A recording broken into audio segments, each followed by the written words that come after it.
फल की अभिलाषा छोड़कर कर्म करने वाला पुरुष ही अपने जीवन को सफल बनाता है।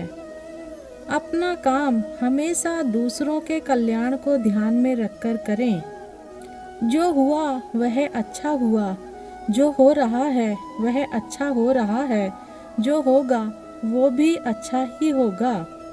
तेरा मेरा छोटा बड़ा अपना पराया मन से मिटा दो, फिर सब तुम्हारा है और तुम सबके हो।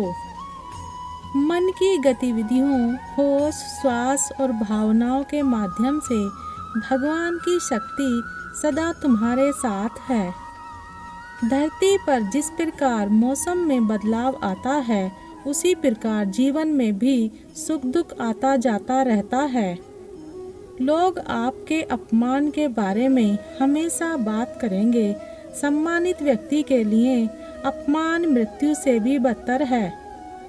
मैं भूतकाल, वर्तमान और भविष्य काल के सभी जीवों को जानता हूँ, लेकिन वास्तविकता में मुझे कोई नहीं जानता है।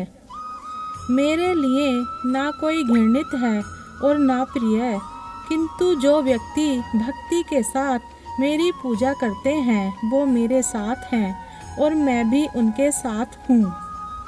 सफलता जिस ताले में बंद रहती है वह दो चाबियों से खुलती है, एक कठिन परिश्रम और दूसरा दृढ़ संकल्प। अप्राकृतिक कर्म बहुत तनाव पैदा करता है। बुद्धिमान व्यक्ति कामुक सुख में आनंद नहीं लेता। हर व्यक्ति का विश्वास उसकी प्रकृति के अनुसार होता है। जो दान बिना सत्कार के कुपात्र को दिया जाता है वह तमसदान कहलाता है। इस जीवन में मनुष्य ना तो कुछ खोता है और ना ही कुछ व्यर्थ होता है। केवल मन ही किसी का मित्र और शत्रु होता है। जब मानव अपने कार्य में आनंद खोज लेता है तब वह पूर्णता प्राप्त कर लेता है। जो कार्य में निष्क्रियता और निष्क्रियता में कार्य देखता है वह एक बुद्धिमान व्यक्ति है। बुद्धिमान व्यक्ति को समाज कल्याण के लिए बिना आसक्ति के काम करना चाहिए। व्यक्ति या जीव का कर्म ही उसके भाग्य का निर्माण करता है। कर्म योग वास्तव में एक परम रहस्य है। कर्म उसे नहीं बांधता जिसने काम का त्याग कर दिया है। कर्म मुझे बांधता नहीं, क्योंकि मुझे कर्म के प्रतिफल की कोई इच्छा नहीं। जिस प्रकार अग्नि स्वर्ण को परखती है, उसी प्रकार संकट वीर पुरुषों को परखता है। समय से पहले और भाग्य से अधिक कभी किसी को कुछ नहीं मिलता है।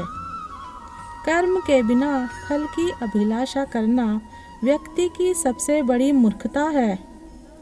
यह सृष्टि कर्म क्षेत्र है। बिना कर्म किए यहाँ कुछ भी हासिल नहीं हो सकता। जो मन को नियंत्रित नहीं करते उनके लिए वह शत्रु के समान कार्य करता है। अपने अनिवार्य कार्य करो, क्योंकि वास्तव में कार्य करना निष्क्रियता से बेहतर है। सदैव संदेह करने वाले व्यक्ति के लिए प्रसन्नता ना इस लोक में है, ना ही कहीं और।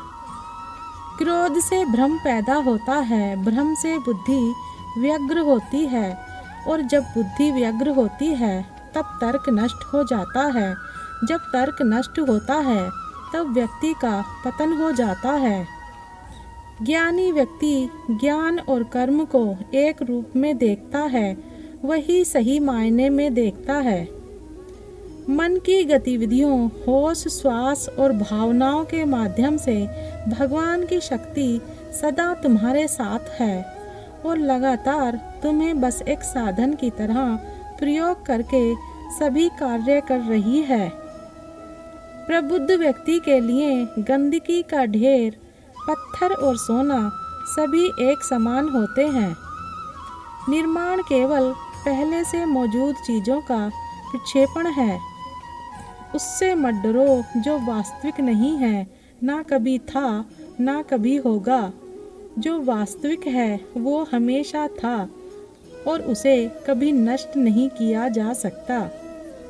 जन्म लेने वाले के लिए मृत्यु उतनी ही निश्चित है जितना कि मृत होने वाले के लिए जन्म लेना। इसलिए जो अपरिहार्य है उस पर शोक मत करो। जो मन को नियंत्रित नहीं करते उनके लिए वह शत्रु के समान कार्य करता है।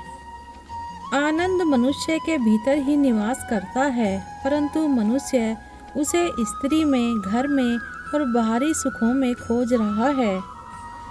मनुष्य की वासना ही उसके पुनर्जन्म का कारण होती है। श्री कृष्ण कहते हैं कि भगवान उपासना केवल शरीर से नहीं बल्कि मन से करनी चाहिए। भगवान का वंदन उन्हें प्रेम बंधन में बांधता है।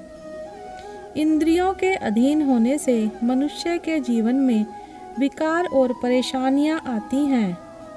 संयम यानी धैर्य, सदाचार, स्नेह और सेवा जैसे गुण सत्संग के बिना नहीं आते हैं। श्री कृष्ण कहते हैं कि मनुष्य को वस्त्र बदलने की आवश्यकता नहीं है, आवश्यकता हृदय परिवर्तन की है। जवानी में जिसने ज़्यादा पाप किए हैं उसे बुढ़ापे में नींद नहीं आती। भगवान ने जिसे संपत्ति दी है उसे गाय अवश्य रखनी चाहिए। जुआ, मदिरापान, परी स्त्री गमन, हिंसा, असत्य, मद, आसक्ति और निर्दयता, इन सब में कलयुग का वास है। आज्ञाकारी शिष्य को अच्छा गुरु अवश्य मिलता है। श्री कृष्ण कहते हैं कि मनुष्य को अपने मन को बार बार समझाना चाहिए कि ईश्वर के सिवाय उसका कोई नहीं है, साथ ही वह किसी का नहीं है। श्री कृष्ण कहते हैं सत्संग ईश्वर की कृपा से मिलता है, परंतु कुसंगति में पड़ना मनुष्य के अपने ही हाथों में है। लोभ और ममता पाप के माता पिता हैं। श्री कृष्ण कहते हैं कि स्त्री का धर्म है कि रोज तुलसी और पार्वती की पूजा करे। किसी दूसरे के जीवन के साथ पूर्ण रूप से जीने से बेहतर है कि हम अपने स्वयं के भाग्य के अनुसार अपूर्ण जिएं।